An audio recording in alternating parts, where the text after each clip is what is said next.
many people, and especially now because the market's so oversaturated, people are doing breeding that unfortunately people just aren't interested in.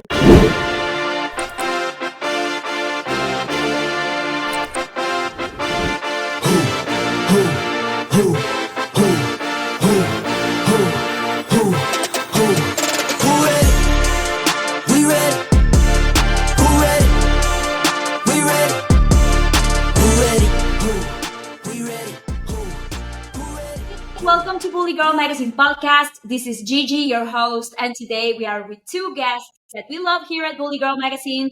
We are with the Bull Barbie and that beautiful boy, Party Bus. Hello!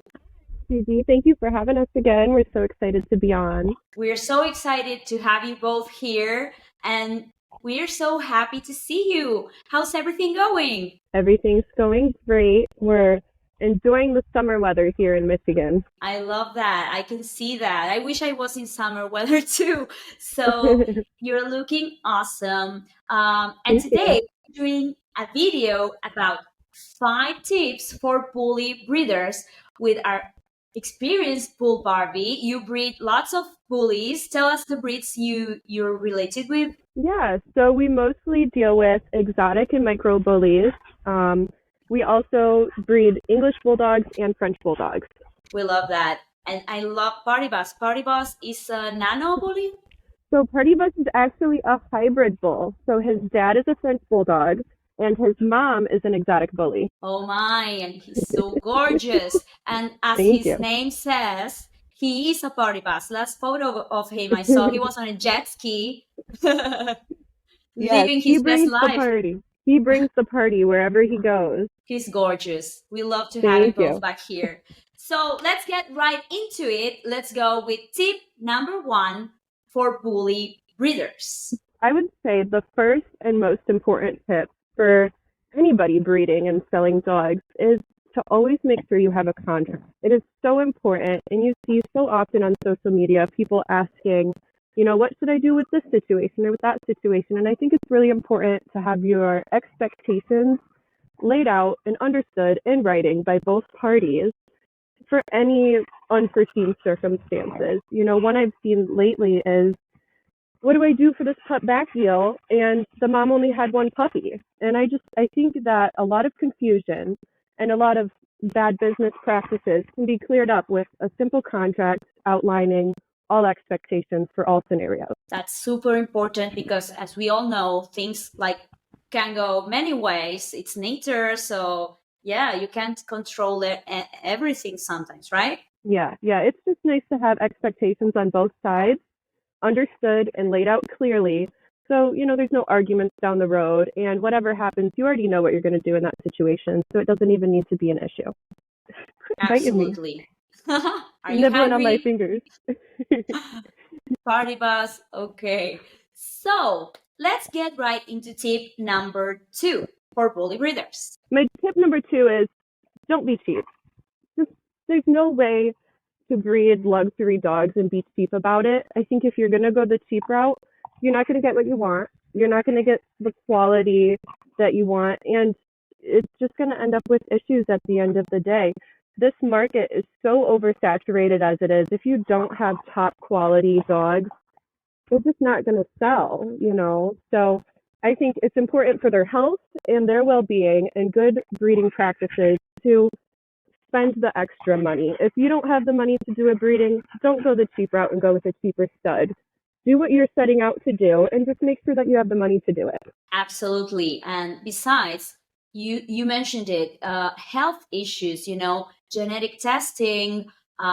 You really have to ensure good quality in order to have a successful experience and a pleasant experience for yourself as well, right? Absolutely. And like you said, genetic testing isn't cheap, especially if you have a litter of 8 puppies and you're testing all of them. It's not a cheap thing to do. C-sections aren't cheap. Stud fees aren't cheap. Progesterone testing isn't cheap. So at the end of the day, you just have to be willing to put in the investment. And it kind of leads into my next tip, if we can move on to that one. Let's go with tip number 3 for bully breeders. Shoot. Yeah, so you got to treat it like a hobby. If you treat this as, something to make money, you're going to be disappointed. You're going to get let down. And I think that's how people get greedy. It has to be treated like a hobby. You might make money, you might not. You could invest $10,000, $20,000 into a breeding and end up with no puppies. So I think just keeping expectations, as I'm doing this for fun, I'm doing this for me, I'm doing this for the dogs and not for the money, it promotes better breeding practices. It promotes better, healthier dogs. And yeah, ultimately it's not a get rich quick scheme, it's a hobby. Yeah. Yeah, I love that. It's like a very artisan way of doing it. And also, I think this rule is great for everything you do in life. Like when you find a job or when you look for a job, try to do, whenever it's possible, try to do something you love. Don't do it just for the money, and you'll enjoy it much more. So I think it's a great tip. Also, they also say, work, but do something you love, and you will work 24 hours a day because you love it. But yeah, it's worth it, right? True. It's true. And these dogs, they're a 24-hour job, and it's not easy. It's heartbreaking sometimes. It's dirty. It's gross sometimes. But if you love it, it'll pay off just with that, just with the satisfaction of doing something that you love. The money, money comes and goes. But if you're just doing it for money, it's not for you. Absolutely, absolutely. I was listening, Party Bus growling there, and Party Bus was Yeti's son. He's Yeti's littermate brother. So his dad is owned by Reuben Fry, and his dad's name is Short Bus. So that's kind of where we got the name Party Bus from. They have their family name, a family brand. I love that. Yep. Let's go with tip number 4 for bully breeders by the Bull Barbie. Okay. I think this tip is really important. Make sure you have a clientele for your puppies before you even have a litter. So many people are having litters that unfortunately nobody's interested in.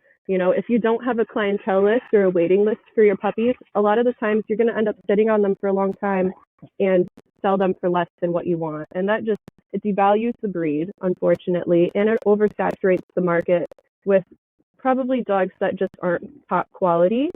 So I think, making sure that your breedings are top quality, they're well put together, they're thought out, and you have a clientele that want them. So for my breedings, I always make sure I have a waiting list of at least 10 to 15 people before I even do a breeding. Otherwise, I'll hold off, or I'll rethink and reconsider, okay, should I switch this up? Should I breed to a different stud? Am I going to hold off, or what am I going to do? Yes, I think that's great advice. As you said, this is like, you have to invest a lot, not just money. You have, like, it's a big process and doing all that effort, and then you have the puppies, and you really need to plan ahead. So waiting list of 15, that's a big waiting list. Do you have such big litters? Teach me about that, because I don't know how many they can have. Yeah, so some people, they might get on the waiting list and then the puppies come and they actually don't have the money saved up. Or maybe they were interested, but they found a different dog in the meantime. So most of the time, I pretty much assume that at least half the people on the waiting list aren't going to end up getting puppies. So if I have 15 people and I have 7 people that want puppies and I end up having 5 or 6 puppies, that's fantastic, So I just try to kind of overshoot it a little bit. And if I have clients that wanted puppies and unfortunately didn't get them, then I offer them a top spot on my next waiting list. I love that. I think that's very clever. And yeah, things can, like, either way, both parties can have like things coming up. So I think that's a great advice. What about tip number 5 for bully breeders by the Bull Barbie and Barbie Bus? This is probably the most important tip. Remember that we're dealing with lives. We're not dealing with products here.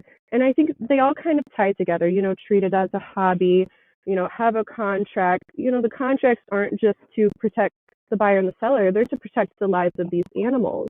It's not just, and making sure you have a clientele for your puppies, because they're going to be going to homes, and hopefully good homes. And if you're sitting on these dogs and you can't sell them, it's not like a product that you can just stack up in a warehouse. They take time and love and care and energy and money. So I think all these tips are really correlated with each other, and it's important. It's so important to remember that these are lives that we're dealing with, and for people to just get greedy and think it's all about money, or not do contracts and not make sure that people are actually going to want to take care of them. Dogs are a 10-plus year commitment, so it's not a light thing we're dealing with, and they're not products. So I think it's important to remember that. I love this tip. I love it. I absolutely agree. Yeah. You're dealing with lives, and yeah, you want the best for them. You want to ensure they are in a good home and that they get the best they can get. Yeah. So I love this tip. I love party bus. I was wondering, last time you had a few litters coming up. Yes. Am I correct? How Yep. how are they? How did that go? Yeah. So Party Bus had a litter in house with our girl Sweet Tea. He had three healthy girls, and they were all in their new homes. We're so excited for them. They were so beautiful. He made some chocolate puppies, which we love, but there was one that looked just like him, and it was hard not to keep that one. She sold within 4 days of being born. It was crazy. So we're really excited about that. Our other two litters, unfortunately, the girls didn't get pregnant, and that's just some of the unforeseen circumstances that can happen. Hmm. So Yeah. we will be repeating both of those litters in the next hopefully month or so. Um, so our girl Lola is going to be bred to China Mac, and he is a really famous stud right now, based out of, I think he's in New York. So we're really Oh, excited about that one. He is what's called a teacup bully, so he can fit in your purse, which is fabulous. I love it. I love teacup that. bully. I Yeah. love this concept. Oh my. Me too. We have our own teacup bully in house, and it's Party Bus's nephew. His name is Fetty. Maybe if I come Oh on again, I'll bring yeah. Fetty. But he can fit in a purse as well. He is so tiny. He's maybe half the size of Party Bus, and Party Bus is little. So we're really excited about him. We've been promoting him as our new stud. Um, our girl, Party Bus's sister, Cha Cha, will be bred to James Cosby's dog, Mr. Midwest, and James Cosby owns the Wow Factor. So we're Oh, super excited about that breeding. I love that. I love that. Yeah. And I was wondering, I was looking at your itty bitty kennels Instagram page, and I saw one baby next to a cola can, and he was a little bit bigger than the cola can. Who was that? So that is Fetty. That is Party Bus's Oh, nephew. Yep, that is our purse bully. So he is, I want to say 15 months old now, and he's still not much bigger than a soda can. He is oh my, he is they're little. gorgeous. Thank you so much. He's little, and so Party Bus and the mom, he was Yep. the last leader. Was she also a hybrid? Is she So also a hybrid? Sweet Tea is not a hybrid. Sweet Tea is actually off of our original bullies that we were breeding. So it's Pretty Boy bloodline. And our dog Bojack, he was our stud for many years. He's retired now. She is 2 times Bojack. So she's a chocolate sable 2 times Bojack. She's also like 4 times paintball, 4 times vape. So she's got all of the exotic blood running through her. But as far as I know, she's not a hybrid. However, I think we all know that, the exotic bullies, the nano bullies, the micro bullies, they are actually hybrid bulls. So there Hmm. was French bulldog mixed in and English bulldog mixed in to make them so little. I just decided to bring the French bulldog back to the front of the bloodlines because I just really like the health that they bring to the table, and the feet. I'm such a snob when it comes to my dog's feet. I want them to be nice and perfect and tight. I don't like when they're splayed out or just incorrect. Oh, So yeah, I'm I really a know what you stickler mean. When when they have like when their legs are like the this, like open. the crazy toes or easty westy. Yeah, I'm really a Yeah. stickler when it comes to structure. So I think the French Bulldog just brings such a wonderful structure back to the front of the bloodlines. So I wanted to bring that back in. But our upcoming breedings are back with exotic bullies. So we'll see how that goes. I love my hybrids, but I love my exotic bullies too, and I'm just trying to make the smallest, cutest, most compact, structurally sound, healthy dog possible. I love that. We love that. Listen, you are a mom, you are a breeder. You also, are you still modeling? So since I had my last baby, I've taken a little hiatus from modeling. Mhm. However, with this new baby, I was just about to jump back into modeling, and now I have a new baby coming in November, the day after my daughter's birthday. So after this baby, I think I will get back into it. But yeah, I'm on a little. Congratulations on your Thank you. pregnancy. Thank you so much.